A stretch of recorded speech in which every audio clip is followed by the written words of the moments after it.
Hey guys, Pure Phoenix here, and I'm going to be casting a Terran versus Protoss game today. Introducing the red Terran spawning down the bottom left side, we have Pluto, who is in Master Division, and introducing the blue Protoss down the bottom right side, we have Dumbledore, who is a diamond level Protoss. And this match will be played on the map Tal'Darim Altar. So let's get the banners up and happening. So yeah, I've been getting a lot of replays lately, seen about 10 or 15 people sending emails to me with their replays, and I've really appreciated that. It does give me a lot of options depending on what I feel like casting, and I'll try to get through all of them over the next week, as I've got a pretty easy week due to not having any school. So yeah, I'm gonna do a thing where if anyone wants to comment on this video saying what they want me to talk about in the opening phases of the next video, I'll have a look at that, and as long as it's realistic, I'll talk about that. Like, whatever it is, I don't really care, I'll just talk about it as long as it's not something stupid, because for the first few minutes of the game there is generally nothing to talk about. So be creative and feel free to send me what you like. So a gateway going down for Dumbledore and a barracks going down for Pluto at a position that allows him to expand quickly if he chooses to do so, where Dumbledore has gone for a bit of a one base wall off just by the looks of things, and a gas going down now for Dumbledore at 14 supply as well. So I like the name Dumbledore, it's creative and quite amusing as well. So Dumbledore hasn't actually been able to locate Pluto, who also has a creative name, as he has tried all of the other locations, although he will soon track down Pluto, and Pluto has tracked down Dumbledore. So still nothing unusual, one first tier production facility and a gas for both players. I don't know what is happening. There we go.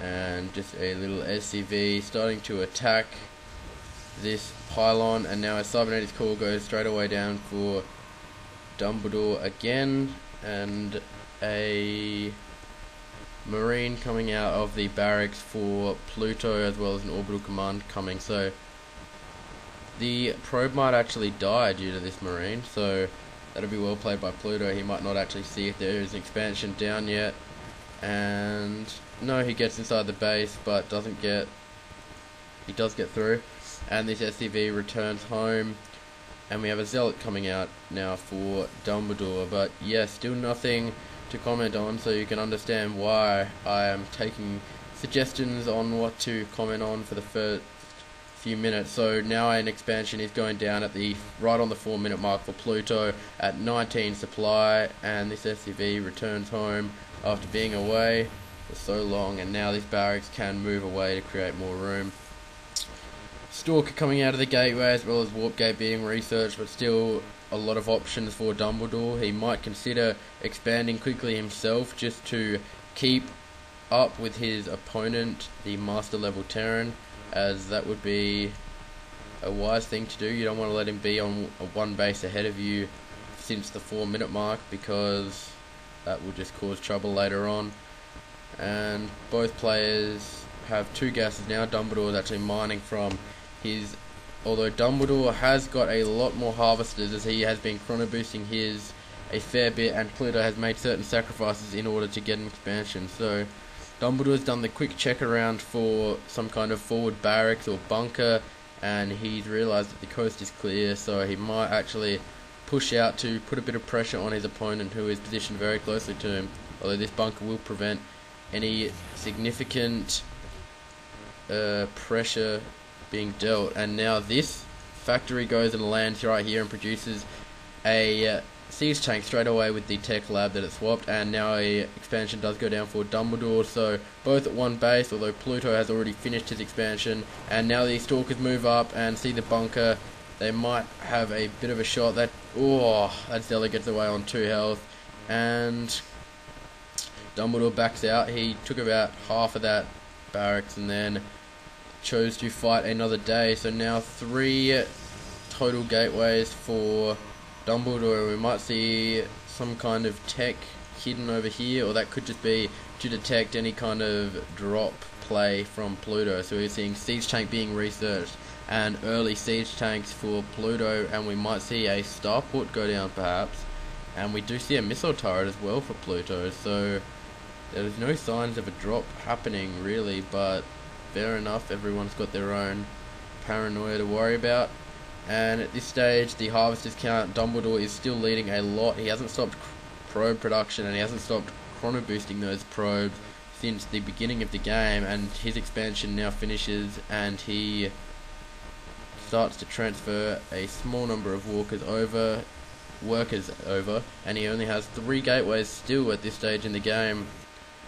Although neither player has any significant production facilities, it seems to be more of a economical game at this point in time. So 3 gateways up against a barracks and a factory, and definitely looking like some kind of turtle for Pluto, as he now has almost 3 siege tanks in siege mode, or is about to have 3 siege tanks in siege mode, and we see 2 full bunkers as well. So a starport goes down now for... There it is, a starport goes down for Pluto, so a 1-1-1 straight up, and now a second barracks goes down, and we might see some kind of drop on the Protoss player. But now a small force of Protoss units, gateway units are moving out. We do see 6 sentries, so I don't see why that's necessary against a Terran opponent. There are certainly no Zerglings or anything to worry about, but Guardian Shields will definitely make a difference against the siege tanks, which do such high splash damage. So forward pylon now for Dumbledore in 2 positions, and he's able to warp in units from these 3 gateways, and now there'll be 5 gateways and a robotics facility in about 30 seconds time. So stim pack being researched, but it's still a long way away, and +1 weapons for ground units. And finally the starport with reactor has finished, and we might see yet a medivac coming right out of that, and a lot of siege tanks, but I don't think Pluto has much of an army of substance. And let's see how this goes for Dumbledore, and he moves in, siege tanks doing splash damage straight away, and the siege tanks just did so much splash damage that the zealots really had no chance there, and he backs out to reconsider. We might see either... So he's going to send an immortal into, an observer into the base, and now a robotics base, so we can get some Colossus to add that depth to his army. +1 attack almost finished now for Pluto, and his stim pack isn't far away either. A couple more barracks being thrown down, so he might look for a much more heavy biological unit after this early 1-1-1, and an armory so that he can continue to get upgrades to a higher level, and another engineering base. So it looks like he's going to push forward with these ground units and getting upgrades for them. I'm not sure why he just moved his whole army to this side of his base here, but we're probably about to see a third be thrown down for Dumbledore. Neither player yet to grab a third base, and this observer is about to head in. So first Colossus being produced out of this robotic facility, and also a forge going down for upgrades, and a Twilight Council, so we could see some High Templars for Storm or for Archons. A lot of things can be created from the Twilight Council, or just for Blink or Charge research. Charge would be pretty effective, especially against the siege tanks, as they can get an early surround and prevent those devastating splash damage attacks. So now level 1 attack being researched for Dumbledore, and so many upgrades being produced for Pluto. We've got +1 infantry, +1 infantry armor, and vehicle upgrades, as well as combat shields for marines. But we do have thermal lance and charge coming for Dumbledore, so both players doing a fair bit of research. And now a small drop is about to come in, about 3 medivacs, 2.5 full, although this pylon is definitely going to detect it early, and I'm not sure how quickly Dumbledore is going to be able to react. Where even is his army? Over here, securing this expansion, so they're all caught away from home, and nice dropping spread by Pluto as he starts to take out this robotics bay. He might even be able to stop the research of thermal lance, although Dumbledore does manage to get some of his army back. Colossus doing a large amount of damage, and it would be a wise idea for Pluto to get out of there, and he does so, only losing about 5 marines, although he might lose that medivac, and that medivac is surely going to... And well played. He dropped a marine to divert that by the look of things. I'm not sure if he actually did or if that was there all along, but those medivacs all get away alive, and he did take out a robotics base, so that was a good delay there. Dumbledore definitely has a supply lead at the moment.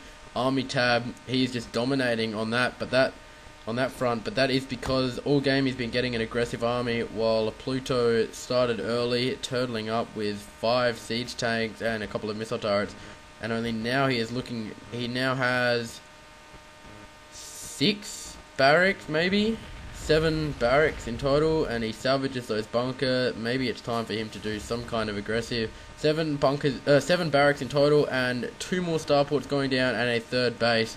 And Dumbledore is about to throw down his 3rd base himself. But income tab, now Pluto is leading with 10 more harvesters than Dumbledore, and he also does have that advantage of the mules, which are very effective economical tools, and Pluto might even grab a 4th base while he's at it, so he clears out the rocks here and this forward pylon, but Dumbledore is about to place another forward pylon almost right behind the old one.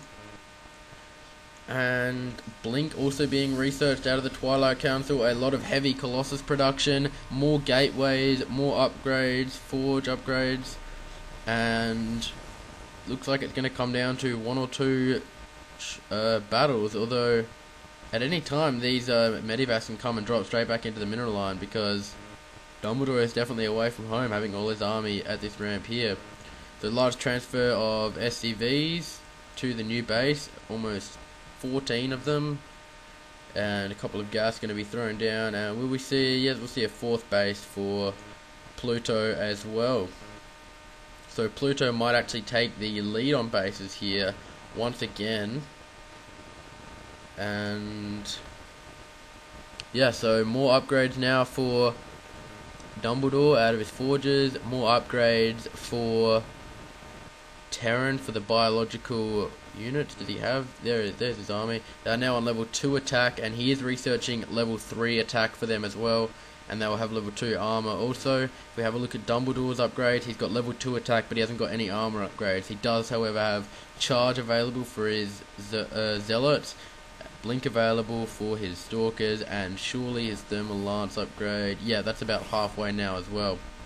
So we're now looking at 8 gateways for Dumbledore, and 2 robotics facilities, and 2 forges getting upgrades, and he's running off about only 1 base is fully mining at the moment, although he'll easily be able to transfer all of these to his new base, and he is now throwing down his 4th base. Meanwhile, Pluto's 4th base is almost completed, while his other 2 mine relatively productively. His main is almost mined out at this stage. But one thing Pluto's done well all game is have pylons forward, and a drop into the mineral line straight away for Pluto. This Colossus might be able to do a lot of damage on its own, and they stim up and take out a Colossus and then jump right back into the medivacs, and surely that medivac isn't going to escape again on such low health. And nice use of Blink there from Dumbledore, manages to take out 2 medivacs, so that was well used of the research. I don't think all the Zealots and Colossus needed to come across for the show as well, because there could easily have been an attack here or here while he pulled all those units. But yeah, as I was saying, Dumbledore, great use of forward pylons throughout this whole game, and now both players are almost at max supply. Dumbledore at 199, Pluto at 196. Not much else they can do from this stage, and actually some ghosts being researched for Pluto, and a few Vikings, to join the mix as well, just to counter those Colossus so nicely. So I would back Pluto in a confrontation at the moment. He has, I think, if all those siege tanks were in siege mode, the splash damage they would do on all the zealots, etc., would be very great. Stim pack from the Marines. He does need a few medivacs in there, I reckon, because once those Marines get stimmed, that would be a handy bonus. So he has just exposed the whole size of his army, and now Dumbledore is moving up with most of his forces too. So this is it, what we've been waiting to see for the last 20 minutes. A big confrontation, and ooh, a lot of Marines there that didn't need to die. A lot of Colossus as well. We're looking at 7 Colossus here, and they do have thermal lance upgrades, and they do have level 3 attack, so they will do a lot of damage on those Marines, although the Vikings will play an impact, and the Stalkers will play an impact on them. So here it comes now, Siege Tank getting a few cheap shots away, Colossus blasting away at the distance, getting rid of almost all of the biological units straight away. Vikings doing so much damage though on the Colossus, and Stalkers blinking right up close to get rid of the siege tanks, and now all that's left is some Stalkers, some Vikings, and some Colossus. But I think Dumbledore's going to come out on top of this one. He's definitely looking that way. He doesn't have any siege tanks back to defend. A lot of Colossus on very low health, 14 on that one and 26 on that one. But Dumbledore did come out on top of that one, and he starts working away to tear down all the buildings that Pluto has spent so long building. So yeah, I really can't see, this observer just watching this medevac closely, I really can't see anything that Pluto can do to get back into this one. It always looked from the start of the game to be a game where there was just one battle to decide it, and yeah, Pluto is surely going to GG. There it is, Pluto just leaves the game without GGing, but well played by Dumbledore. He did seem to have a greater composition of counters for those units. The Blink Stalkers was great, not only for the drops, but for getting nice and close to the siege tanks, as happened here at the end. Colossus was great for the Mass Marine, and the Charge Lots was also great for the siege tanks. Pluto had the right idea. He was expanding throughout the whole game, trying to stay on top of his opponent economically, but it really didn't happen, and in the one battle that it came down to, Dumbledore came out on top. So the Diamond League Protoss player Dumbledore has beaten the Master League Terran player Pluto. I hope you've enjoyed this game, guys. Please leave your feedback below and leave what you want me to talk about next video. I would appreciate that. Thanks very much, guys. Catch you later.